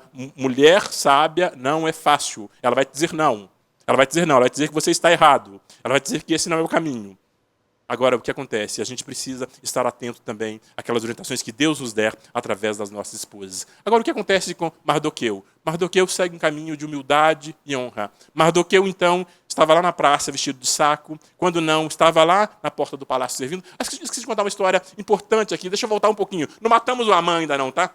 Antes de matar o Amã, no dia do segundo jantar, na noite anterior do jantar, né, quando Amã se aconselha com a sua esposa e os seus amigos e resolve construir a forca, o rei vai dormir, o rei não consegue dormir, o rei perde o sono. Ele perde o sono e chama lá os leitores reais e fala, lê para mim aí o livro de crônicas, ou lê para mim o livro da história aqui da Pérsia, que eu quero saber o que passa nesse império. E por acaso foram ler um capítulo onde falava o seguinte, houve uma rebelião aqui, ou houve uma tentativa de rebelião aqui no império, e havia homens que queriam matar o rei. E esses homens que queriam matar o rei, eles foram denunciados por um homem chamado Mardoqueu. E aí o rei se pergunta, e o que você fez com esse Mardoqueu? Ele salvou a minha vida, e que bem que foi feito para ele? Aí eles disseram, não fizeram nada. O Mardoqueu, ele servia lá na porta do palácio, ele continuou servindo lá na porta do palácio. Aliás, dia desse, ele estava lá no meio da praça, que nem um louco, vestido de saco de cinza e clamando lá desesperadamente. Ele deve estar com um problema sério. Aí o rei fala assim, eu preciso fazer alguma coisa. E nisso amanheceu. E o Amã estava tão cheio de si, com tanta vontade de já estar no palácio de novo e encontrar com o rei, que antes de amanhecer ele já estava lá. Aí o rei pensa e fala assim, tem alguém aí no pátio com quem eu possa me aconselhar? Eles olham e falam, o Amã já está aí. Manda Amã entrar. É meu primeiro-ministro, é meu conselheiro, manda ele entrar. Aí manda Amã entrar. Fala assim, Amã, o que você acha que eu devo fazer com um homem que eu quero honrar? E Amã pensou, devo ser eu, né? Até o rei reconhece que o cara sou eu. Ele fala, olha, rei, eu acho que o rei deveria pegar o seu principal ministro, o homem mais poderoso que você tiver aqui no império, e deve colocar ele no cavalo, montar esse, e deve pegar também o seu cavalo, colocar a sua coroa no cavalo, pegar o seu manto e colocar sobre o homem que o rei quer honrar. Este homem deve montar o seu cavalo, e o homem mais importante desse reino deve puxar esse cavalo pelo reino, gritando, é assim que o rei faz ao homem que ele quer honrar. Aí o rei fala, Amã, você realmente é muito bom. Cara, que ideia excepcional. Gostei muito da sua ideia. Vai e faça isso com Mardoqueu. A casa cai nesse instante, imagina. Vá e faça isso com Mardoqueu. Todo aquele orgulho, todo aquele ódio por causa de Mardoqueu, todo aquele plano para destruir Mardoqueu, seu povo, naquele momento deve ter fervido um ódio, um veneno no coração de Amã, que eu imagino que o sangue dele deve ter ficado preto. Sangue azul, era azul porque ele era nobre, né? Deve ter ficado preto naquele momento, porque imagina a situação. Imagina a situação. E ele teve que engolir seco e sair e fazer o que o rei tinha ordenado. Então, agora vai Mardoqueu, da humildade, seguindo o caminho de honra, monta o cavalo real, coloca sobre si o cavalo do rei, e o primeiro-ministro do rei sai gritando pelas praças. É assim que o rei faz com o homem que ele quer honrar. A Bíblia disse que o orgulho precede a queda, mas a humildade precede a honra. Queridos, a gente não perde nada por ser humildes. Não perde nada por ser humildes. João, mas eu tenho uma patente superior a dele, e ele se irritou comigo, e eu também, obviamente, fiz o que eu devia fazer porque eu tenho uma patente superior. Ou eu tenho uma patente igualzinha a dele, então eu não admito. Queridos, eu não tenho problema. Já bateram a porta da sala da reunião, já bateram na mesa com eu, participando de uma reunião. Eu deixo bater na mesa, eu deixo bater as portas, eu deixo fazer o que quiser. Eu sei que Deus é que cuida da minha vida, Deus é que cuida da minha carreira. Eu não vou me irritar, eu não vou ter problema de coração, eu não vou ter câncer na cabeça por conta desse povo maluco que está aí nas empresas achando que a gente ganha tudo no grito. Eu não vou fazer isso porque assim não é saudável trabalhar assim. Mas o fato é, Deus, ele honra então Mardoqueu nesse primeiro momento. Agora então voltemos. Vamos deixar o nosso amigo Amã lá na forca agora. Ele já foi para a forca. O Mardoqueu, quando volta, o Mardoqueu não volta cheio de pompa e circunstâncias. O Mardoqueu não volta dizendo, vocês viram só o que o rei fez? Não. O Mardoqueu volta humildemente para o seu posto lá na porta do palácio. Volta, não diz nada para ninguém, voltou para o posto do palácio. Obviamente o povo sabia que ele era um homem honrado pelo rei, voltou para o seu posto no palácio e ficou lá. Agora, depois que Amã morre, depois que Amã morreu, o que faz então o rei? O rei nomeia Mardoqueu como primeiro-ministro do Império Persa. Da portaria ao primeiro-ministro, ao segundo homem mais importante do reinado do Império Persa, um dos maiores impérios do mundo. Deus faz isso. Deus faz isso. E tem mais. E aquela destruição do povo? Tinha uma lei que era para destruir todo o povo. O rei volta para Ester e pergunta, Ester, quer mais alguma coisa? Já matamos, Amã já morreu, seus filhos dele também morreram, você quer mais alguma coisa? Eu quero, rei. Tem um decreto para matar todo o meu povo. O rei disse, olha, Ester, eu sinto muito.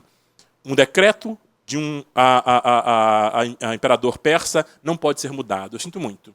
Fala o seguinte, pensa você e o Mardoqueu, o que vocês querem fazer, o que vocês quiserem fazer para defender o povo de vocês, eu autorizo. Eu só não posso mudar o meu decreto. Aí o que eles fazem? Mardoqueu escreve então um decreto que diz o seguinte, olha, quando o povo judeu for atacado, eles podem se defender. Eles podem se defender e podem matar os inimigos. Então publicou-se aquele decreto dizendo, olha, no dia que o povo judeu for atacado para que eles querem destruir o povo judeu, eles podem revidar, eles podem defender. E o que acontece?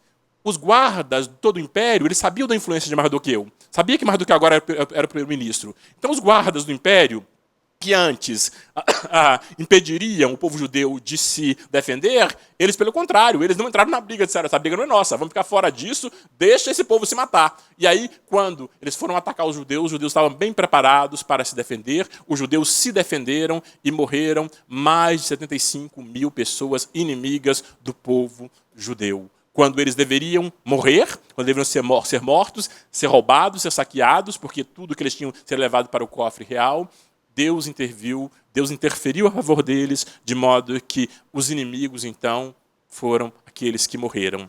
Os inimigos, então, foram aqueles que sofreram naquele dia. O que era para ser um dia de luto para os judeus virou um dia de festa. E até hoje eles comemoram o que eles chamam da festa de Purim, que é um dia de festa para lembrar desse acontecimento lá no reino persa. A crise, a calamidade, a tragédia deles se tornou em festa. Deus pode tornar a sua crise, Deus pode tornar a sua calamidade, Deus pode tornar a sua tragédia também em um motivo de louvor, de celebração e de festa. É isso o que Deus quer fazer. Eu teria mais 2 horas para falar para vocês, mas é glorioso demais, não temos esse tempo. Que Deus abençoe vocês. Por favor, Pedrinho, se você puder... aliás, desculpe, antes da gente... Deixa eu ver se eu estou no time certo. Tô. Antes da gente ir para a música, rapidamente, nós vamos ver algumas perguntas aqui. Eu quero passar com vocês. Será que Deus ainda faz milagres em nossos dias? Será que Deus ainda faz milagre? Você está passando algum tipo de crise? Quer experimentar o milagre de Deus na sua crise? Tem mais uma perguntinha. Que tal colocarmos, então, a nossa fé em ação? E a proposta que nós estamos vivendo nesses últimos dias é orar mais e preocupar menos. Continuemos ao longo dessa semana, queridos, orando 30 minutos por dia, todos os dias. Para mim tem sido glorioso. Alguns dias eu passo dos 30 minutos, eu sempre oro, normalmente no final da noite.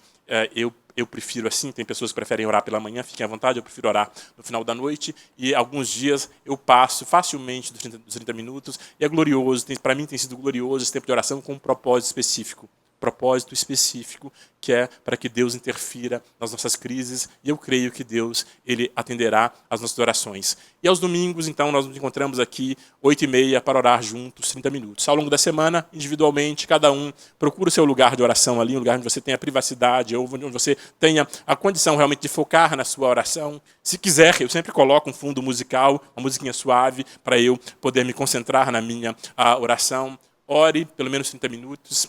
Jejum pelo menos uma vez na semana, um jejum de 2 horas, de 4, de um dia inteiro, quanto você conseguir, mas jejum pelo menos uma vez por semana, porque jejum e oração realmente são armas que nos fortalecem para ser vitoriosos, nós aprendemos isso aqui, vamos jejuar também, e eu creio que Deus vai interferir nas nossas vidas e vai fazer milagres gloriosos.